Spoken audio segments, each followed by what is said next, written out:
આપ સર્વે પાસે વિનંતી છે કે એપ્લિકેશન કાઉટને ખોલે અને આ જે એક્રાનમાં કોડ પિન દેખાય છે તેને રાખે અને દાખલ થઈ જાય. સર્વે પાસે વિનંતી છે કે તેઓના પ્રેનો અને initial du nom de famille રાખે જેથી અમોને સહેલું પડે.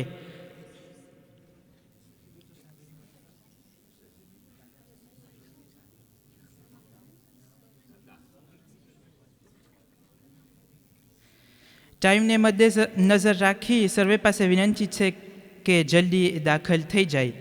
યાદ રહે કે કાઉથમાં 2 ચીજ ગણવામાં આવે છે. પહેલું તો તમારું જવાબ, જો એ સાચું હશે તો તમને પોઈન્ટ મળશે, અને બીજું તમારી રેપિડિટી જે તમને વધારે પોઈન્ટ આપશે.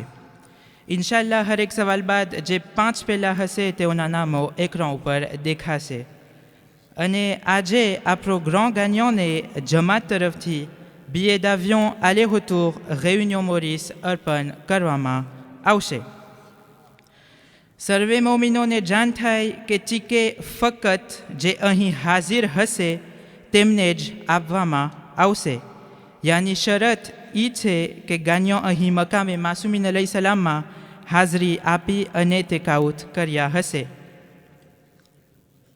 જે લાઈવમાં કરતા હશે તેઓને આ તોહફો નહીં મળે. જો પ્રીમિયર બહારવાળો હશે યાની હાજર નહીં હોય તો દોઝિયમને તે ટિકિટ અર્પણ કરવામાં આવશે. સાથમાં આપ સર્વેને યાદ અપાવીએ છીએ કે કોન્કુરનો અર્થ એ છે કે ત્રીસ અને ચીટિંગ કરવું મનાઈ છે અને રજા નથી.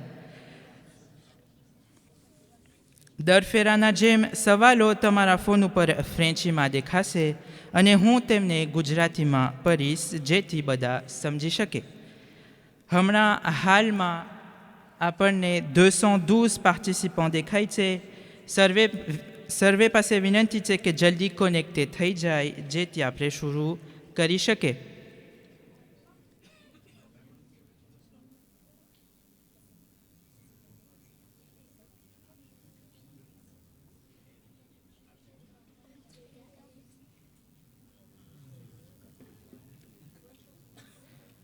Code PIN c'est 591 26 27. 591 26 27.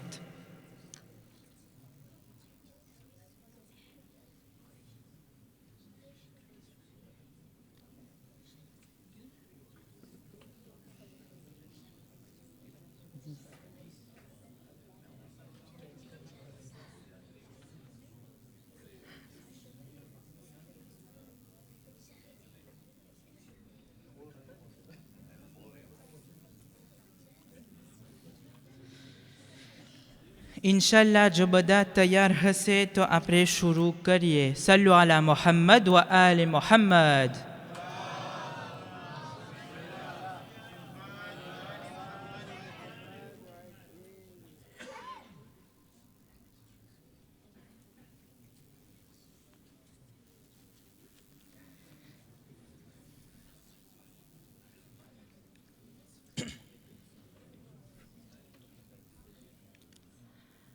પહેલું સવાલ, અલ-મુજ્તબા લકબનો અર્થ શું છે? મોટો દિલવાળો, આદિલ, નુમાયેલો અથવા બહાદુર?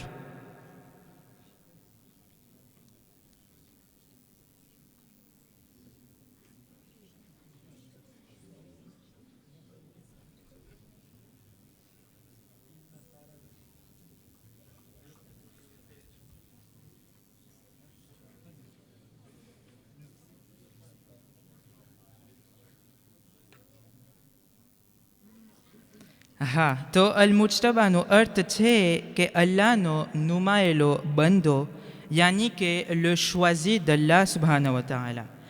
ઇમામ હસન અલૈહિસ્સલામના બીજા લકબ પણ છે જેમ કે સખી એટલે કે ગણવા વગર દિયે છે.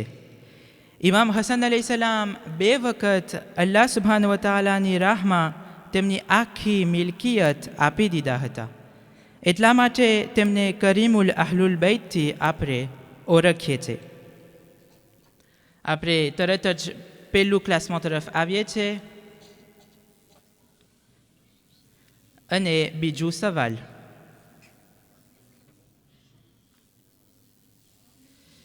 નમાઝે જમાત વખતે હું બીજી રકાતમાં દાખલ થાઉં છું અને સૂરા નથી પડતો. મારી પહેલી રકાત છે.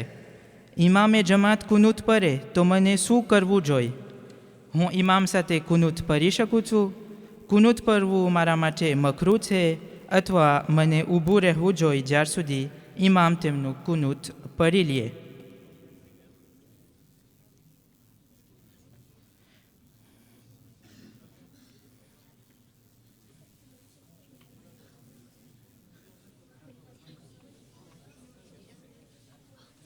માશાલ્લાહ, majorité ને bonne réponse મળેલ. આપણને રજા છે કુનૂત પરવું જ્યારે આપણે નમાઝ જમાતમાં દાખલ થાય અને આપણે પહેલી રકાતમાં હોય. ક્લાસમાં ઘણું ફેરફાર દેખાય છે અને આપણે ત્રીજું સવાલ તરફ આવીએ છીએ. સૂરે ફથ ક્યારે નાઝિલ થયું હતું? દાવતે ઝુલ અશીરાના વખતે, હુદૈબિયાનો સુલો બાદ, જંગે બદ્ર બાદ અથવા મદીના તરફ હિજરતના વખતે?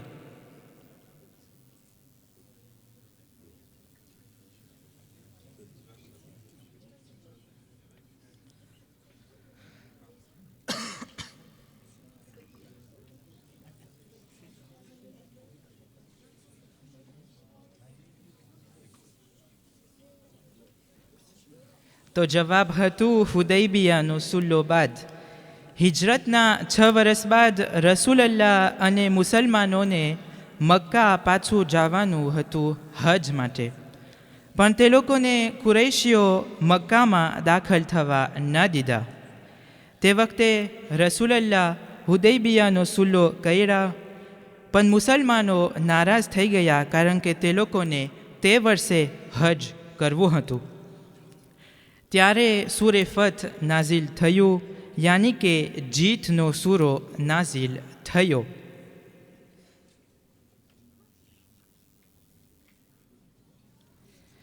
ચોથું સવાલ.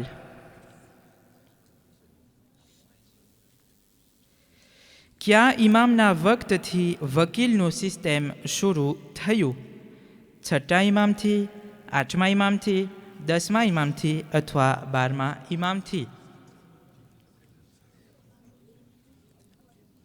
À partir de quel imam y a-t-il eu un système de représentants?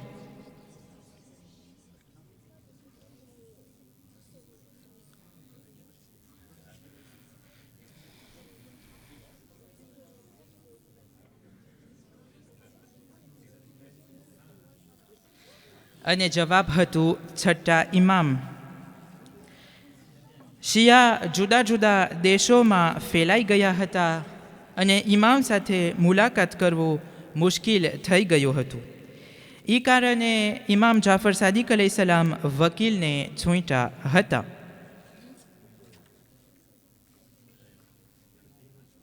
અને ક્લાસમાં ઘણું ફેરફાર દેખાય છે.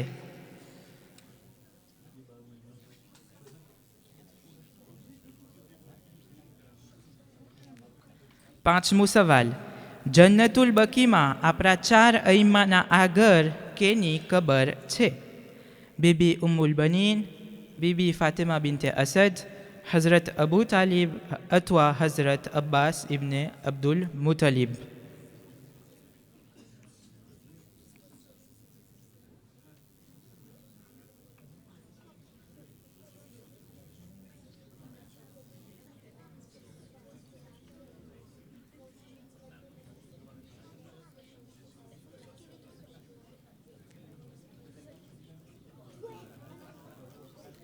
તો જવાબ હતું હઝરત અબ્બાસ ઇબ્ને અબ્દુલ મુતલિબ. આપણા 4 અઈમ્મા જે જન્નતુલ બકીમાં છે તે છે આપણા બીજા, ચોથા, 5મા અને 6ઠા ઇમામ. તો તે હઝરત અબ્બાસ ઇબ્ને અબ્દુલ મુતલિબની કબ્ર છે, જે રસૂલલ્લાહના ચાચા હતા.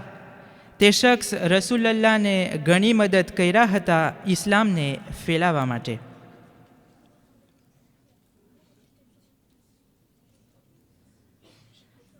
છઠ્ઠું સવાલ.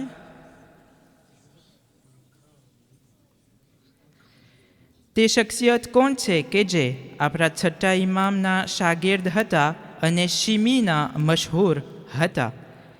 ઈશામ ઇબ્ન અલ હકામ, જાબિર ઇબ્ન હૈયાન અલ કુફી, ઝુરારા ઇબ્ન અય્યાન, મુફદ્દલ બિન ઉમર.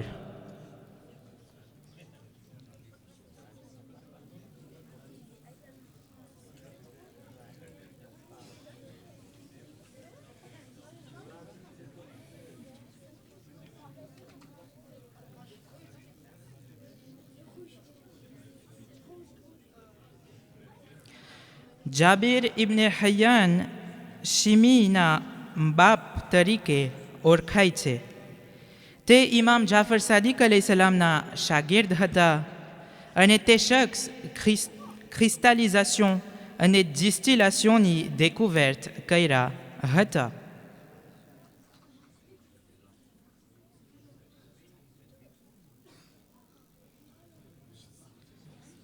સાતમો સવાલ. નમાઝે મૈયત મસ્જિદમાં પડવું મુસ્તહબ છે, મકરૂહ છે અથવા હરામ છે?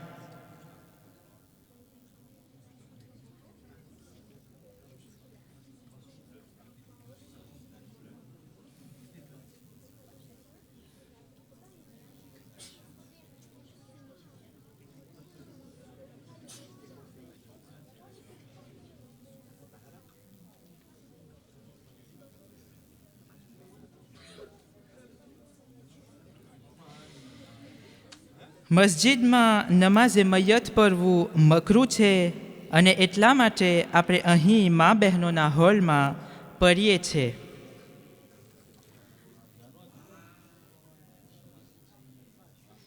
ક્લાસમાં બહુ જ ફેરબદલ દેખાય છે.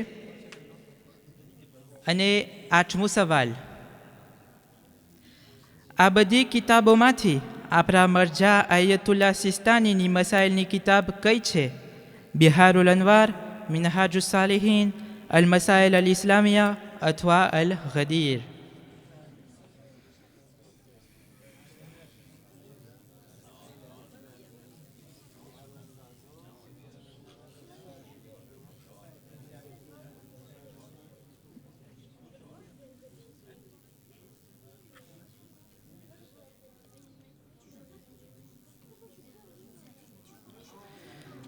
આઘા સિસ્તાનીની જુદી જુદી મસાઇલની કિતાબો લખ્યા છે, જેમ કે તવઝીઉલ મસાઇલ, મનાસિક અલ હજ અને મિનહાજુસ સાલિહીન.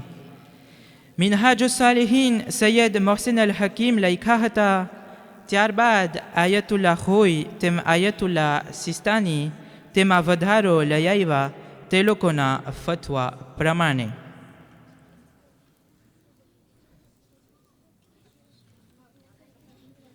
ક્લાસમાં પહેલું FHD, પછી આવે છે સયીસ, અદનાન, મોહમ્મદ એસ અને ઈમાન.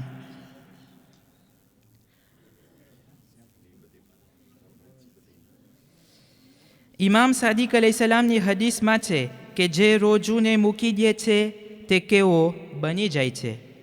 મુનાફિક બની જશે, ગરીબ બની જશે, આશુરો બની જશે અથવા ખુદા ઉપર માનવાનું મૂકી દેશે.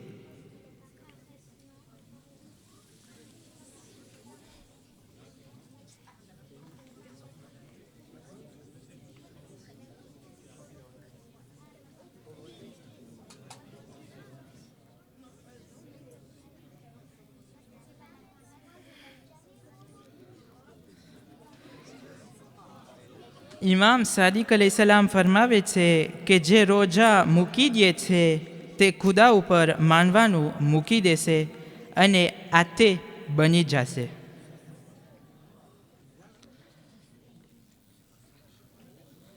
avant dernier ક્લાસમાં વળી ફેરબદલ દેખાય છે અને આપણે છેલ્લું સવાલ તરફ આવીએ છીએ.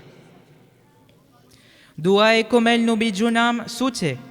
દુઆએ ફરજ, દુઆએ મગફિરત, દુઆએ ખીઝર અથવા મુનાજાતે ઇમામ અલી અલૈહિસ્સલામ?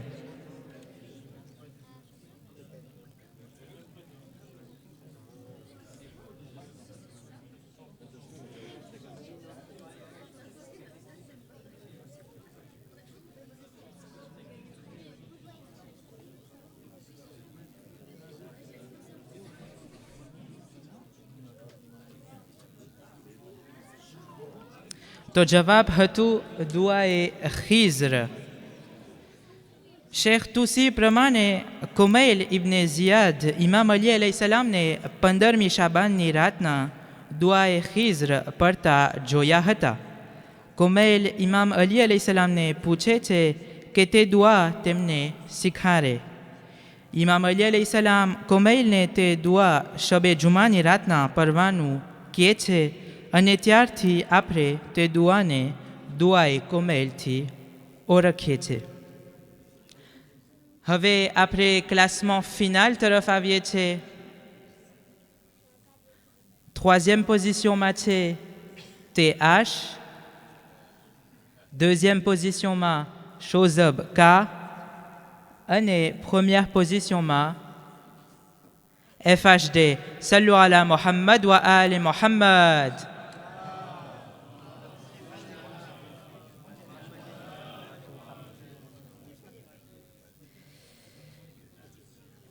આપણો ગ્રાન્ડ ગાgnant જે 1ère પોઝિશનમાં છે તેમને વિનંતી કરીશ કે અહીં આગળ આવે અને તેમનો તોહફો સ્વીકારે. એમ લાગે છે કે તે ગાgnante છે અને મા બહેનોમાં છે. સલ્લુ અલા મુહમ્મદ વ આલે મુહમ્મદ.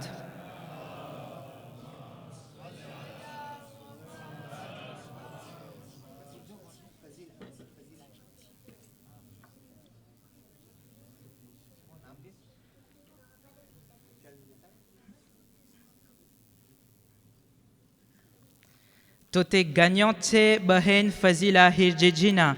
સલ્લુ અલા મુહમ્મદ વ આલે મુહમ્મદ.